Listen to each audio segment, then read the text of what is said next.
Comment allez-vous? J'espère que vous allez bien. Je vous salue au nom de notre Seigneur Jésus-Christ. Je vous chéris de la tendresse de notre Seigneur Jésus-Christ. J'espère que vous allez bien, vous et votre famille.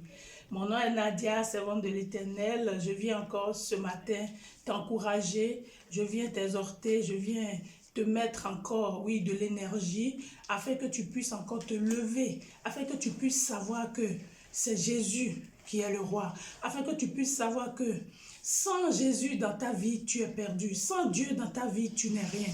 Sans l'amour de Dieu dans ta vie, la grâce de Dieu dans ta vie, mon frère, ma soeur, tu es limité. Amen.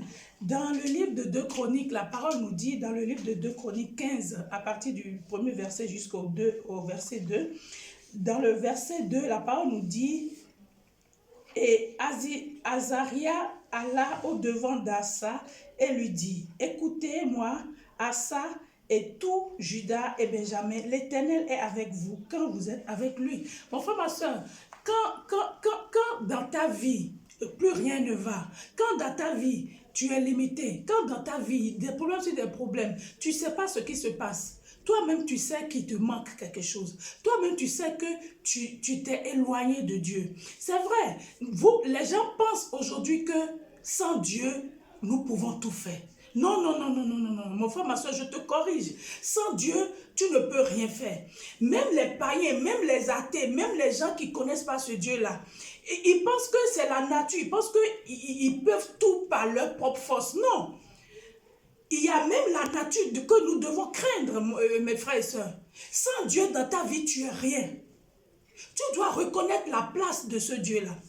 La parole te dit ici, l'Éternel est avec vous quand vous êtes avec lui. Dieu est avec toi quand tu es avec lui. Dieu est avec toi quand tu as la foi en lui. Dieu est avec toi quand tu reconnais qu'il est Dieu. Dieu est avec toi quand tu sais qu'il est ton Père qui peut tout dans ta vie. Que c'est lui qui t'a créé. Quand tu laisses chaque chose à sa place. Alléluia. Si vous le cherchez, vous le trouverez. Mon frère, ma soeur, tu le sais, je ne t'apprends rien. Si tu cherches Dieu, Dieu va se laisser trouver. Ce n'est pas moi qui le dis, c'est l'Éternel qui te parle aujourd'hui, à travers de moi. Si tu cherches Dieu, Dieu va se laisser trouver par toi.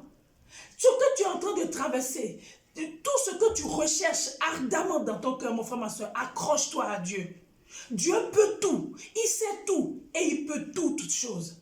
Accroche-toi à lui et tu verras un changement, tu verras de quoi il est capable. Dans le livre de Job, à partir du chapitre 38 jusqu'à la fin, mon frère, ma soeur, Dieu nous compare beaucoup de choses, des animaux, des choses qu'il a créées. Il nous dit, mais même le rhinocéros, il nous dit, mais toutes ces choses-là, vous croyez que tous ces animaux-là, vous pouvez quelque chose contre ces animaux-là? Et à plus forte raison, moi, Dieu. Moi qui a créé toutes ces choses-là, mon frère, ma soeur, ayons crainte. Ayons la crainte de Dieu. Aie la crainte de Dieu. Reconnais la place de Dieu pour lui. Alléluia. Mais si vous m'abandonnez, je vous abandonnerai. Oh, toi tu ne veux pas reconnaître la place de Dieu. Tu te dis, oui, je me suffis. C'est moi qui a tout ce que j'ai aujourd'hui à cause de ma propre force. C'est moi, mon frère, ma soeur. Oh, insensé que tu es. Insensé que tu es. Répands-toi et commence par demander pardon à Dieu, que non, de te pardonner pour des propos incohérents, des propos insolents, des propos qui sortent de ta bouche qui ne donnent pas gloire à Dieu. Dieu dit si tu l'abandonnes, il t'abandonnera. Dieu dit si tu le laisses, lui-même il va te laisser. Si tu as des oreilles pour entendre, mon frère, ma soeur, écoute ce que Dieu te dit aujourd'hui. Si je parle à quelqu'un, toi qui écoutes et qui mets en pratique, que Dieu te bénisse abondamment. Change, répands-toi, cherche la face de ce Dieu-là, cherche ce vrai Dieu, parce qu'il est la vie, il est la solution, il est le chemin pour toute personne qui s'accorde à lui. Que Dieu vous bénisse abondamment. C'était Nadia, servante de l'Éternel.